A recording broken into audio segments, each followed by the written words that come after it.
Hello and welcome my YouTube channel. इसमें हम आपको NCERT क्लास 10 एक्सरसाइज 5.3 AP का क्वेश्चन नंबर 3 का 5 और 6 पार्ट बताने जा रही हूँ। 5 पार्ट में है D मतलब कॉमन डिफरेंस दिया हुआ है, S9 दिया हो 75 फाइंड करना है A एंड A9 पार्ट। तो SN दिया हुआ आपका, SN का फॉर्मूला क्या होता है, n/2 × 2A + n-1 × D। दो फॉर्मूला होता है, उसमें इस फॉर्मूला का यूज करना है क्योंकि इसमें लास्ट टर्म नहीं दिया हुआ है। S9 = n की जगह पर आपको 9 लिखना है क्योंकि यहाँ पर सम ऑफ दिया हुआ है, मतलब नंबर ऑफ टर्म दिया हुआ है 9। तो यहाँ पर 9/2 हो जाएगा, 2A + n की जगह पर 9 - 1 और D का वैल्यू यहाँ पर 5 दिया हुआ। S9 आपका वैल्यू दिया हुआ 75 = 9/2 × 2A + 9 में से 1 जाएगा 8 हो जाएगा, 8 5 जा 40 हो जाएगा। फिर यहाँ पर 75 ये 9/2 मल्टीप्लाई में इधर है तो इधर आके क्या हो जाएगा, डिवाइड हो जाएगा, तो ये रेसिप्रोकल हो जाएगा, 2/9 हो जाएगा = 2A + 40 रह जाएगा। इसको 3 से काट दिए, 3 3 9, 3 2 6, 2 और 5 3 5 जा 15 बचा। यहाँ पर 25 2 जा 50 बचेगा, /3 = 2A + 40 हो जाएगा। ये 40 को हम इधर भेज देंगे क्योंकि A का वैल्यू निकालना है, हमें फर्स्ट टर्म निकालना है। तो यहाँ पर 50/3 प्लस इधर जाएगा तो -40 हो जाएगा = 2A। यहाँ पर मान लीजिए यहाँ पर इसका 3 और यहाँ पर कुछ नहीं मतलब 1 है, तो 3 और 1 कैसे हम लेंगे तो 3 हो जाएगा। 50 3 1 जा 3 तो 51 जा 50 -1 3 जा 3 तो 40 को भी 3 से मल्टीप्लाई करेंगे तो 43 जा 120 हो जाएगा = 2A। यहाँ तो 120 में से 50 माइनस करेंगे तो -20/3 हो जाएगा = 2A। यहाँ पर हम लोग नीचे में यहाँ पर 1 कर दिए ताकि इसको क्रॉस मल्टीप्लाई करके आपको A का वैल्यू निकल जाए। ये इसको इससे मल्टीप्लाई करेंगे तो कितना हो जाएगा, 6A हो जाएगा = 70 × 1 तो -70 का 70 रह जाएगा। A = हो जाएगा 6, इधर आके डिवाइड हो जाएगा तो कितना हो जाएगा, 2 3 जा 6 और 2 3 जा 6, 1 0 2 5 जा 10। तो यहाँ A का वैल्यू आया -35/3।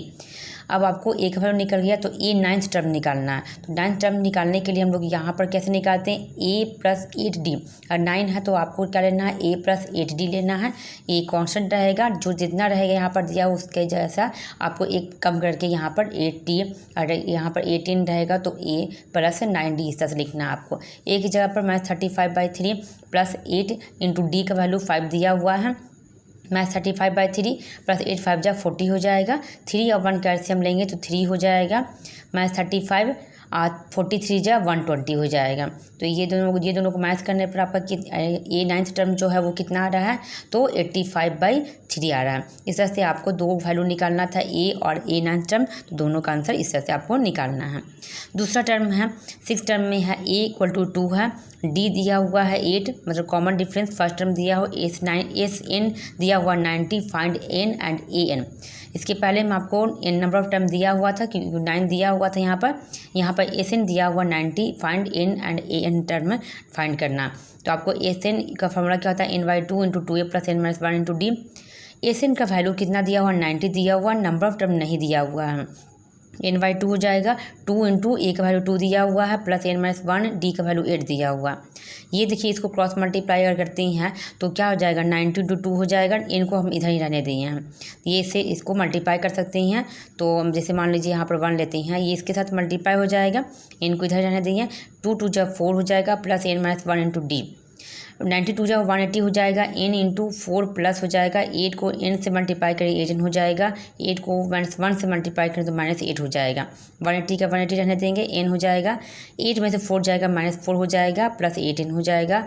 180 n को -4 से मल्टीप्लाई करें तो -4n हो जाएगा, प्लस और प्लस हो जाएगा, 8 को n से मल्टीप्लाई करें, 18 को n से करें तो 8n² हो जाएगा। अब आपको इसको में मिड टर्म फैक्टराइजेशन स्टार्ट का ये दिखाना है, मैंने करके दिखाना है। तो आपको इसको क्या करेंगे, मिड टर्म फैक्टराइजेशन करने के लिए इसमें आपको इनका 2 वैल्यू निकलेगा। तो ये देखिए ये इधर हम भेजते हैं तो ये मैथ्स में आ जाएगा, तो कभी भी इसको मैथ्स में नहीं लेना है, इसको इधर भेज देते हैं। तो यहाँ पर आगे का वैल्यू हम लोग मैथ्स में नहीं लेते हैं, इसलिए 8n² आता है, ये बीच में लिया जाता है तो -4n हो जाएगा। 180 इधर जाएगा तो -180 हो जाएगा = 0 लेते हैं। देखिए ये दोनों में, ये पूरा में देखिए कॉमन क्या है, 4 कॉमन है। तो पहले हम लोग इसको छोटा कर देंगे, उसके बाद निकाल लेंगे।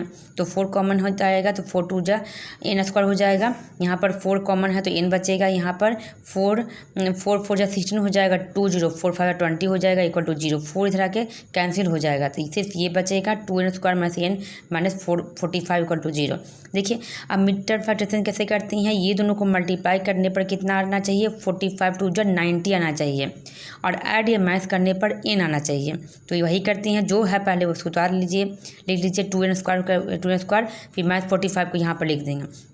आपको बीच में सिर्फ देखना है, तो हम लोग क्या करेंगे, क्या दोनों को मल्टीप्लाई करने पर 90 आना चाहिए। इसे देखिए 10 को 9 से मल्टीप्लाई करती हैं तो 90 एन स्क्वायर हो जाएगा, और 10 में से 9 माइनस करती हैं तो n बचेगा, क्योंकि माइनस में n बच रहा है तो माइनस इधर रहेगा। ये आपको यहाँ पर और यहाँ का साइन वैसे रखना है, और बीच का आपको देखना है। ये दोनों में कॉमन क्या है, 2n कॉमन है, तो यहाँ पर n बचेगा, क्योंकि 2n स्क्वायर है तो यहाँ n बचेगा, और 2n है तो 2 5 जा 10 हो जाएगा, 10 है यहाँ 2 5 10 5 आ जाएगा। ये जो कॉमन है वही यहाँ भी कॉमन आएगा, तो ये दोनों में कॉमन 9 है, तो n बचे होगा 9 5 जब 45 होता है, 45 लाने के 5 से मल्टीप्लाई करेंगे इक्वल टू 0, फिर लेंगे क्या 2n प्लस 9, और फिर n माइनस 5, इसमें से दोनों में से एक लेंगे वैल्यू, क्योंकि दोनों सेम ही है, तो n माइनस 5 इक्वल टू 0। तो 2n प्लस 9 इक्वल टू 0, पहले हम लोग 2n प्लस 9 का वैल्यू निकाले थे, 2n प्लस 9 इक्वल टू 0। तो 2n का वैल्यू कितना हो जाएगा, ये इधर जाएगा माइनस 9 हो जाएगा, n इक्वल टू हो जाएगा माइनस 9/2।